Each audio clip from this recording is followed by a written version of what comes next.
আসসালামু আলাইকুম রহমতুল্লাহ।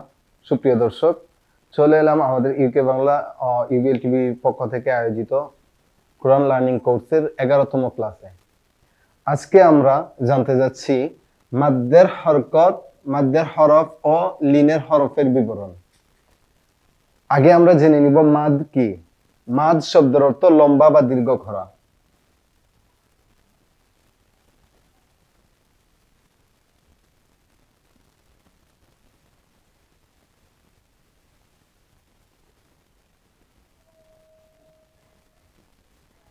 মাদ শব্দের অর্থ লম্বা করা বা দীর্ঘ করা, অর্থাৎ হরকতের উচ্চারণকে টেনে পড়াকে মাদ বলা হয়। হরকতের উচ্চারণ টেনে পড়াকে মাদ বলা হয়।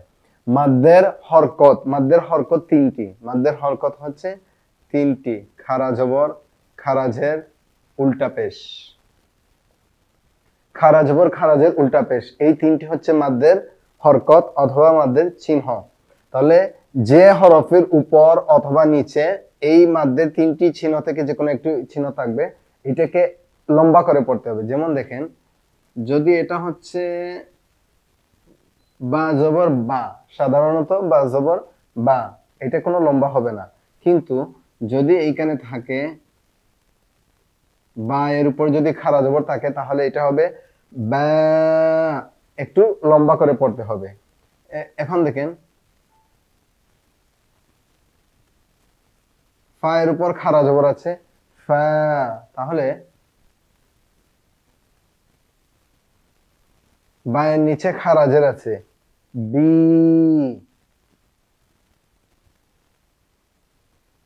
বা এর উপর উল্টা পেশ আছে, তাহলে বু।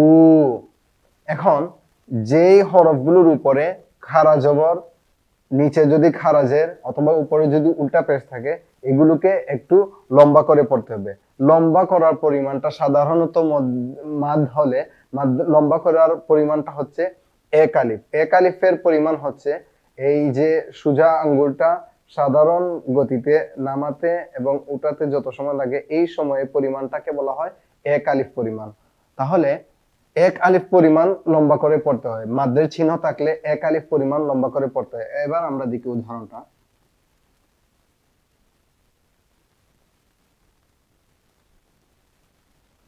এখানে বি, বাজের বি, এটা সাধারণত বাজের বি আছে, এখানে কোনো লম্বা করতে হবে না। কিন্তু হার নিচে খারাজের আছে, তাহলে বিহি না হয় বিহি, এক আলিফ পরিমাণ লম্বা করতে হবে। আবার দেখেন,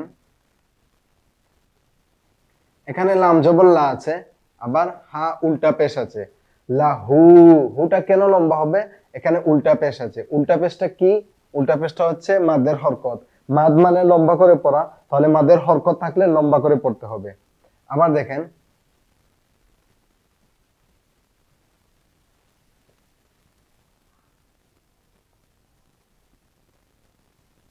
আল্লাহু, আল্লাহুর মধ্যে খাড়া জবর আছে। আল্লাহু, খাড়া জবর থাকার কারণে এখানে লম্বা করে পড়তে হবে। তাহলে আমরা মাদ্দের হরকত, তিনটি হরকতের উদাহরণ পেয়ে গেলাম। বিহি, বিহির মধ্যে হা খারাজের হি আছে, এটা লম্বা করে পড়তে হবে। কেন? মাদ্দের হরকত খারাজেরটা আছে। লাহু, হুটা কেন লম্বা হলো? এখানে হু উল্টা পেশ, উল্টা পেশটা হচ্ছে মাদ্দের হরকত, এই জন্য হুটাকে লম্বা করে পড়তে হবে। এরপরে আল্লাহু, আল্লাহুর মধ্যে লামের উপর খাড়া জবর আছে, এই জন্য খাড়া জবরটা কি? খাড়া জবরটা হচ্ছে মাদ্দের হরকত। আমরা পেয়েছিলাম মাদ্দের হরকত তিনটি: খাড়া জবর, খারাজের, উল্টা পেশ। এই তিনটি হচ্ছে মাদের হরকত বা মাদের চিহ্ন। তাহলে মাদের চিহ্ন থাকলে লম্বা করে পড়তে হয়। মাদ অর্থ লম্বা করে পড়া, হরকতের উচ্চারণটাকে টেনে পড়াকে, এটাকে বলা হয় মাদ। যেমন বিহি ছিল বিহি, এই যে টেনে পড়লাম, এই টেনে পড়াকে বলা হয় মাদ। লাহু, এই যে হুটাকে টেনে পড়লাম, এইটাকে বলা হয় মাদ। আল্লাহু, এই যে লাটা লম্বা করে পড়লাম, এই লম্বা করে পড়াটাকে, টেনে পড়াটাকে বলা হয় মাদ। এরপরে আসেন মাদ্দের হরফ। আমরা পেলাম মাদ্দের চিহ্ন তিনটি বা মাদ্দের হরকত তিনটি: খাড়া জবর, খারাজের, উল্টা পেশ। কিন্তু মাদ্দের হরফ কয়টি? মাদ্দের হরফ তিনটি। মাদ্দের হরফ তিনটি কি?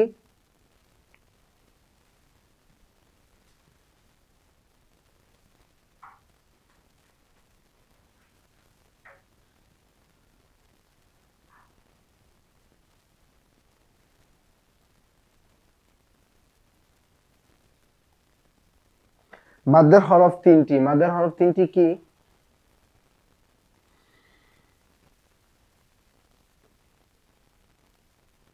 ইয়া সাকিন, ওয়াও সাকিন।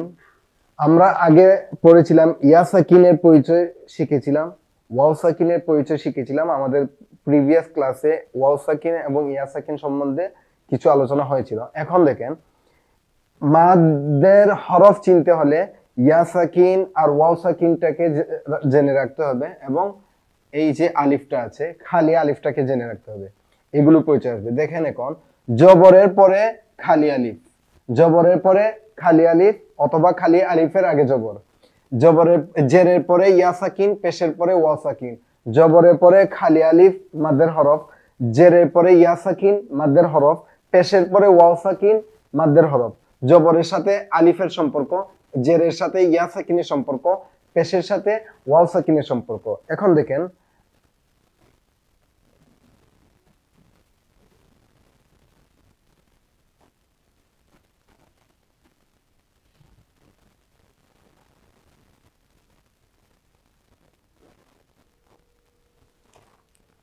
নুন পেশ নু আছে, নুন পেশ নূর পরে ওয়াও সাকিন আছে। আমরা পড়েছিলাম সাকিন যুক্ত হরফ যদি থাকে, সাকিনওয়ালা হরফ যদি থাকে, তাহলে তার আগের হরফের সাথে উচ্চারিত হয়। কিন্তু এই ওয়াও সাকিন আর ইয়া সাকিনের বেলা ভিন্ন। যে এখন দেখেন, ওয়াও নুন ওয়াও পেশ নু আছে, সাধারণ গতিতে নুনের পরে ওয়াও সাকিন আছে। এখন নুন ওয়াওকে না ধরে ওয়াওটাকে লম্বা করে পড়তে হবে। কেন? পেশের পরে ওয়াও সাকিন মাদের হরফ, মাদের হরফ তিনটি পড়েছিলাম, তাহলে পেশের পরে ওয়াও সাকিন হলে মাদের হরফ। পেশ আছে, পেশের পরে ওয়াও সাকিন আছে, পেশের নিচে কোন হরকত আছে ওইটা দেখার দরকার নাই আমরা, কিন্তু আমরা দেখব যে পেশের পরে ওয়াও সাকিন আছে, তাহলে পেশের পরে ওয়াও সাকিন মাদের হরফ। জেরের পরে ইয়া সাকিন, জের আছে ইয়া সাকিন আছে, জের ইয়া এর উপর সাকিন মানে ইয়া সাকিন, ওয়াও এর উপর সাকিন মানে ওয়াও সাকিন। তাহলে পেশের পরে ওয়াও সাকিন আছে, মাদের হরফ, মাদের হরফ হলে মাদ করতে হবে মানে লম্বা করে পড়তে হবে, টেনে পড়তে হবে। জেরের পরে ইয়া সাকিন আছে, মাদের হরফ মানে মাদ করতে হবে অর্থাৎ লম্বা করে পড়তে হবে। হা, এটা হচ্ছে হা, হা এর উপর জবর আছে, জবরের পরে খালি আলিফ আছে। আমরা জেনেছিলাম খালি আলিফ, জবরের পরে খালি আলিফ মাদের হরফ, পেশের পরে ওয়াও সাকিন মাদের হরফ, জেরের পরে ইয়া সাকিন মাদের হরফ। এবার দেখেন, নু হি হ্যাঁ, নু কেন লম্বা করলাম?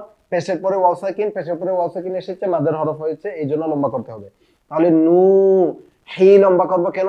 জেরের পরে ইয়া সাকিন মাদের হরফ, হি হ্যাঁ, জবরের পরে খালি আলিফ মাদের হরফ। তাহলে নু হি হ্যাঁ। আরেকটা উদাহরণ এবার দেখেন,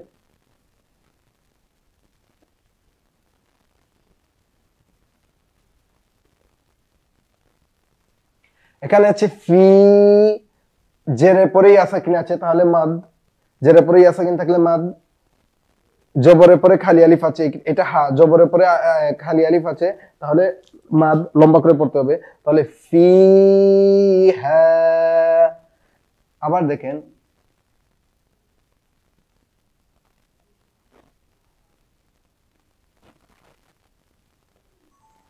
এখানে আলিফ আছে, আলিফের উপর খাড়া জবর আছে, লম্বা হবে। আ, মিমের উপর জবর আছে মা, নুনের উপর জবর আছে না, মানা, আ মানা। কেন আ লম্বা কেন হলো? আ খাড়া জবরটা হচ্ছে মাদের হরকত। আমরা পড়েছিলাম মাদের হরকত তিনটি, খাড়া জবর, খাড়া জের, উল্টা পেশ। তাহলে মাদের হরকত খাড়া জবরটা পেয়ে গেছি, এখানে মাদ করতে হবে আ মানা।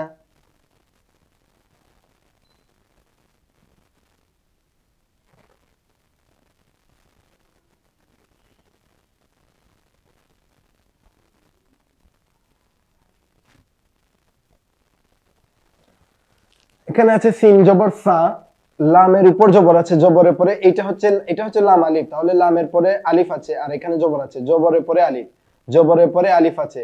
সিন জবর সা, লাম জবর লা, কিন্তু এখানে জবরের পরে আলিফ আছে, তাহলে জবরের পরে আলিফ হলে, জবরের পরে খালি আলিফ হলে মাদ্দের হরফ, মাদ্দের হরফ থাকলে লম্বা করে পড়তে হবে। সালামুন, সালামুন, লাটা লম্বা হয়ে যাবে।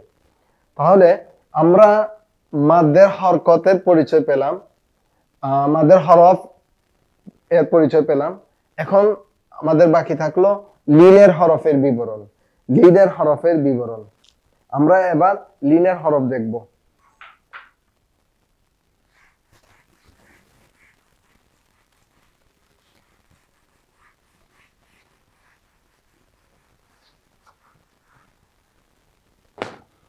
এবার আসেন লিনের হরফ। লিনের হরফ দুটি। আমরা আগে পেয়েছিলাম মাদ্দের চিহ্ন তিনটি, খারা জবর খারাজের উল্টা পেশ। মাদের হরফ তিনটি, জবরের পরে খালি আলিফ, জেরের পরে ইয়া সাকিন, পেশের পরে ওয়াও সাকিন। আর লিনের হরফ হচ্ছে জবরের পরে ইয়া সাকিন এবং জবরের পরে ওয়াও সাকিন। ইয়া সাকিন, ওয়াও সাকিন। ইয়া সাকিন আছে, ওয়াও সাকিন আছে। জবরের পরে ইয়া সাকিনের আগে যদি জবর হয়, ওয়াও সাকিনের আগে যদি জবর হয়, আর এগুলো যদি অক্স তথা স্টপেজ হয়, যখন থেমে পড়বো আমরা, যখন থেমে যাব কোন আয়াতের শেষে অথবা কোন আয়াতের মধ্যখানে শ্বাস চলে যাওয়ার কারণে যখন আমরা থেমে যাব আর ইয়া সাকিনের আগে জবর আসবে অথবা ওয়াও সাকিনের আগে জবর আসবে, তখন এটা লিনের হরফ হয়ে যাবে, মাদ্দে লিন হয়ে যাবে। তখন এটাকে এক আলিফ পরিমাণ টেনে পড়তে হবে। যেমন দেখেন,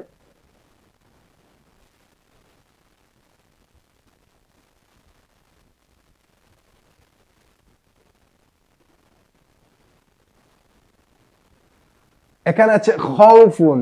এখানে খাউফুন, খাউফুন বলে এখানে স্টপেজ আছে। এখানে আমরা আয়াতের শেষে থেমে যাব। যেহেতু আয়াতের শেষ এই অংশটা, তাহলে থামতে হবে। থামতে হলে জবরের পরে ওয়াও সাকিন, জবরের পরে ওয়াও সাকিন আছে, তো জবরের পরে ওয়াও সাকিন থাকলে খাউফুন না পড়ে আমরা খাউফ, তখন এই যে তানবিনগুলো চলে গিয়ে অথবা হরকতটা চলে গিয়ে শেষের হরফের হরকত অথবা তানবিন চলে গিয়ে তখন সেটা হবে সাকিন হয়ে যাবে। তাহলে খাউফ, খাউফ। আবার দেখেন,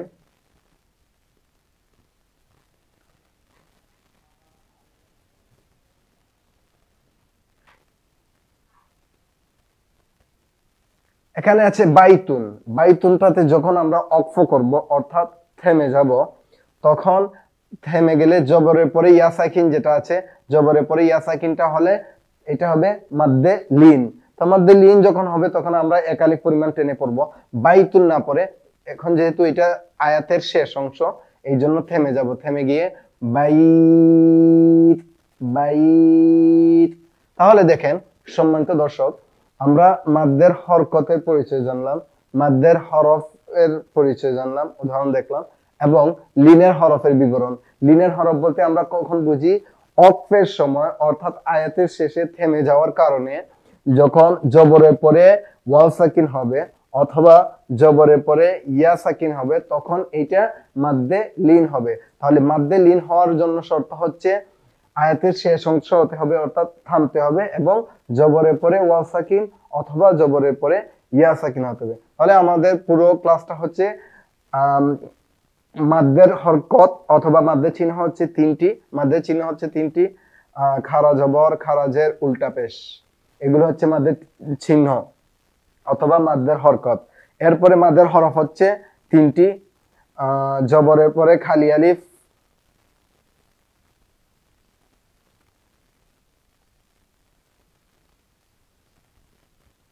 জবরের পরে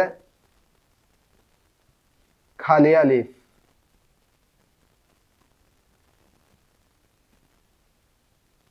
জবরের পরে খালি আলিফ। যেমন দেখেন,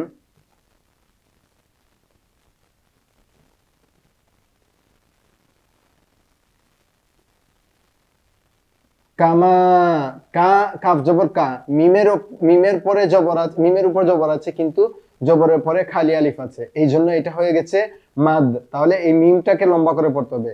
কা লম্বা হবে না, মা লম্বা হবে। কেন লম্বা হবে? জবরের পরে খালি আলিফ আছে, জবরের পরে যেখানেই আমরা খালি আলিফ পাবো ওইখানে লম্বা করে পড়তে হবে, এটা হবে মাদ, এটা মাদ্দের হরফ। তাহলে কামা। এরপর দেখেন,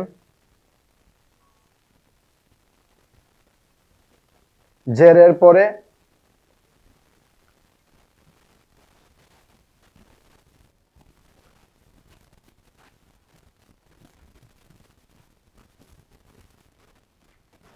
জেরের পরে ইয়া সাকিন। যেমন দেখেন,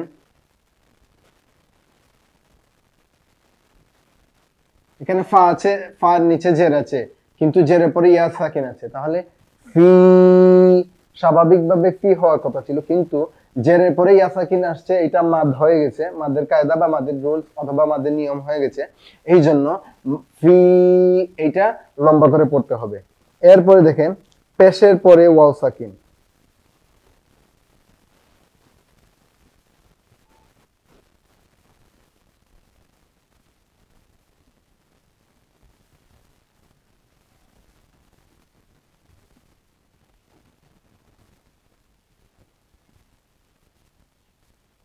পেশের পরে ওয়াও সাকিন, বা পেশ বু আছে, পেশের পরে আবার ওয়াও সাকিন আছে, তাহলে এটা বু না হয়ে একটু লম্বা করে পড়তে হবে, বু। তাহলে আমরা মাদ্দের হরকতের পরিচয় জানলাম, মাদ্দের হরফের পরিচয় জানলাম, মাদ্দের লিনের পরিচয় জানলাম। আজকে আমাদের ক্লাস এই পর্যন্ত, দেখা হবে পরবর্তী ক্লাসে। ভালো থাকবেন। আসসালামু আলাইকুম ওয়া রাহমাতুল্লাহ।